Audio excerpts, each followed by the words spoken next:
Magandang hapon! Kumusta po? Narito po ulit ang update natin para sa lagay ng ating panahon.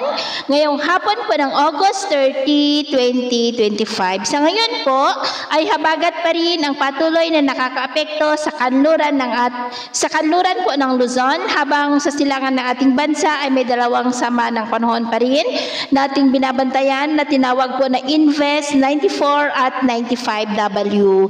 Ang 94W ay nasa labas po ng Philippine Area of Responsibility at nasa layo ngayon ng 2,210 km east ng Mindanao. Mababa pa naman ang tsansa niya na maging bagyo for the next 24 hours. Ang 95W naman ay nandito sa loob ng PAR at nasa layo ngayon ng 771 km east ng Giwan, Eastern Samar, na kumikilos po pa-west, northwestward, pataas po, hatak po ang habagat, pero paalala lamang po na posible pa na magbago ang forecast na ito.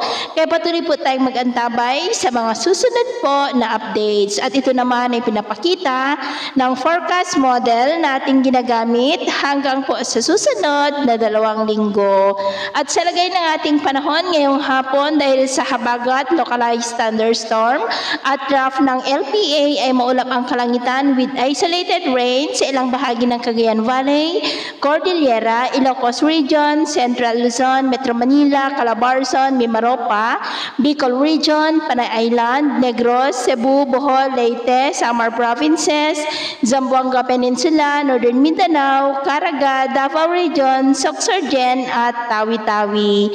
At mamayang gabi may mga isolated rains pa rin sa ilang bahagi ng ating bansa, kaya mag-ingat po tayo sa posibleng banta pa rin ng mapagbaha at pagguho ng lupa.